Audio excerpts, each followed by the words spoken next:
Kanal içerisinde büyülü kılıçlara yer verip Seitei Savaşı, Master Swordsman'ın laneti ve Magasumi'nin yıkımı derken büyülü kılıçların temellerinden biri olan ömür boyu sözleşmesinden bahsetmeyi unuttuğumu fark ettim. Hadi bu bölümde bu sözleşmenin detaylarına inelim. Seitei Savaşı'nın ve Magasumi'nin yıkıcı etkisinin ardından yetkisiz kullanımı önlemek için Kunoshige, büyülü kılıçlar için Meimetsu yani ömür boyu sözleşme olarak bilinen bir sistem tasarladı. Birisi bir büyülü bıçak taşıyıcısı olduğunda yalnızca o kişi ölümüne kadar bıçağın tekniklerine erişebilecek. Bu sistem sayesinde Kamunabi eski taşıyıcıların korunmasına büyük önem verdi. Çünkü Kamunabi eski bir taşıyıcının ölmesi durumunda Hishaku'nun bıçakları tüm potansiyeliyle kullanabileceğini biliyordu. Ancak büyülü kılıçla ömür boyu sözleşme yapıldığında taşıyıcının büyüyü yöneten sinirleri yerinden oynayacak ve deforme olacak. Taşıyıcı doğuştan gelen büyüsünü kullanma yeteneğini kaybedecektir. Bir sözleşme taşıyıcıyı öldürmeden bir şekilde kesilirse daha önce işlevsiz olan büyü sinirleri zamanla yavaş yavaş iyileşecek ve büyücü doğuştan gelen büyüsünü tekrar kullanabilecektir. İlk 6 büyülü kılıcı yaratırken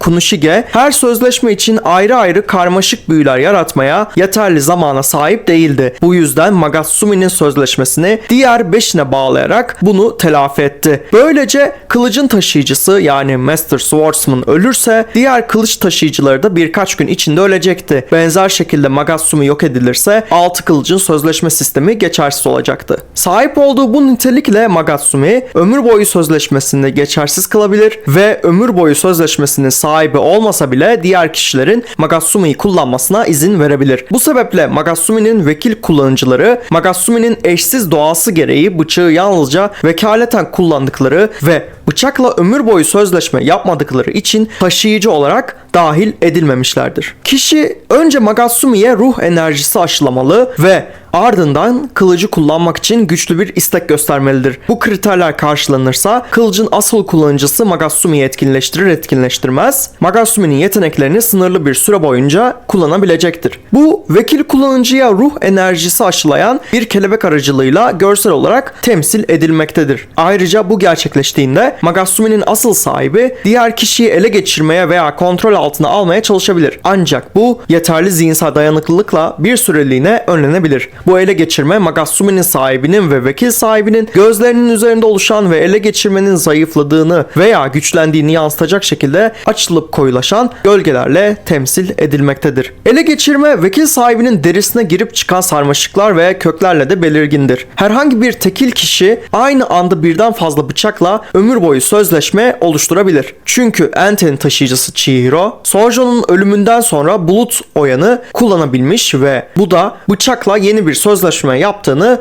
göstermiştir. Bu şekilde yeni bölümün sonuna geliyorum. Videoyu beğenip yorumlara abanarak bana destek olabilirsin. Kanalıma abone olarak da bana bu yolculukta katılabilirsin. Yeni bölümlerde görüşmek üzere.